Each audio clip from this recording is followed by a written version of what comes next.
Bismillahirrahmanirrahim. Alhamdulillahirrahmanirrahim. Wassalatu wassalamu ala asyrofil mursalin Sayyidina Maulana Muhammadin wa ala alihi washabihi ajmain amma. Pertama-tama kita panjatkan puji atas kehadirat Allah Subhanahu wa taala. Kita dapat diberikan kesehatan, hidayah dan inayah, serta tidak lupa kita bersalawat serta salam kepada Nabi besar Muhammad SAW. Perkenalkan, nama saya Agus Mawindriansyah, mahasiswa dari IAIN Palangkaraya dari Fakultas Ekonomi dan Bisnis Islam, Prodi Perbankan Syariah. Di sini saya akan menyampaikan tentang konsep hermeneutika dalam tafsir Al-Quran. Sebagai umat muslim, kita pasti harus tahu kandungan-kandungan yang ada dalam Al-Quran. Sebab Al-Quran itu sebagai mana pedoman hidup seorang muslim, maka dari itu kita harus tahu makna-makna yang disampaikan dalam Al-Quran. Dan metode salah satunya dalam penafsiran yaitu metode hermeneutika, yaitu metode yang biasa dipakai oleh seorang filsuf filsafat. Yang akan saya sampaikan adalah tentang metode hermeneutika. Hermeneutika secara umum dapat didefinisikan sebagai teori atau filsafat tentang interferensi makna. Hermeneutika berasal dari bahasa Yunani. Dalam terminologi modern, hermeneutika juga ilmu yang digunakan dalam cara memahami teks secara umum, yaitu dalam memunculkan pertanyaan-pertanyaan yang beragam dan saling berkaitan seputar teks dari segi karakteristiknya dari satu sisi serta hubungan dengan mengarang teks serta pembacanya dari isi yang lain. Selain itu, hermeneutika kerap dipakai dalam penafsiran Bible karena untuk menemukan kebenaran nilai-nilai dalam Bible. Tokoh-tokoh Islam yang menggunakan metode hermeneutika yaitu ada tokoh Hasan Hanafi yang dilahirkan di Kairo 13 Februari 1935. Ada Nasr Hamid Abu Zaid dilahirkan di Mesir 1 Juli 1943.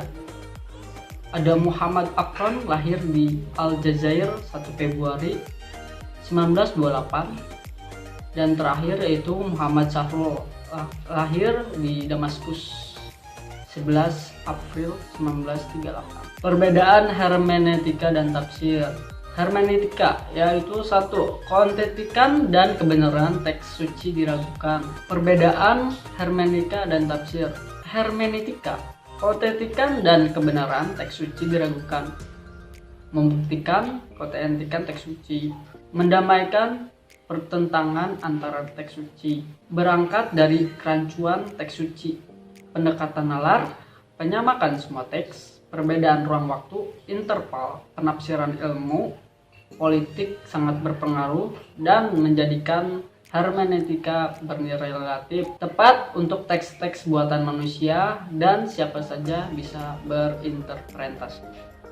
Sedangkan tafsir yaitu berangkat dari kosakata, penafsirkan makna yang belum dipahami, pendekatan nalar dan wahyu, sumber yang jelas dan otentik, mempunyai fondasi penafsiran yang kuat yaitu Al-Quran, dari Rasul dan para sahabat, jalur transmisi yang jelas dan terpercaya, syarat dan metode tafsir yang ketat, tafsir khusus pada Al-Quran, dan yang terakhir syarat mufasir sangat ketat. Contoh penafsiran dalam Al-Quran dengan metode hermeneutika yaitu pada surat Al-Maidah ayat 90 yang artinya, hai orang-orang yang beriman, sesungguhnya minuman khamr, berjudi, berkorban untuk berhala, mengandung nasib dengan panah adalah termasuk perbuatan syaitan.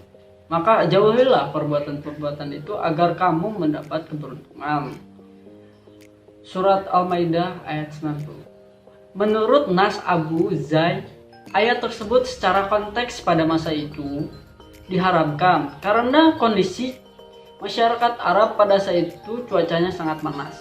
Tetapi dalam konteks kondisi sekarang, bahkan negara-negara yang memiliki cuaca dingin dan khamar itu dapat menghangatkan badan, maka khamar itu tersebut hukumnya halal. Maka jikalau begini caranya, penafsiran hanya melihat secara konteks, akhirnya mereka juga akan mengatakan babi itu juga halal untuk dikonsumsi. Hal inilah yang menyebabkan pro dan kontra dalam metode hermetika. Ada beberapa ulama yang mengatakan bahwa metode hermeneutika itu kurang cocok dalam dipakai karena keluar dari kaidah-kaidah Islam. Hal itulah yang menyebabkan beberapa pro kontra dalam penafsiran metode hermetika. Sekian dari saya. Bila ada kata-kata salah ataupun hal-hal yang janggal, mohon dimaafkan. Wassalamualaikum warahmatullahi wabarakatuh.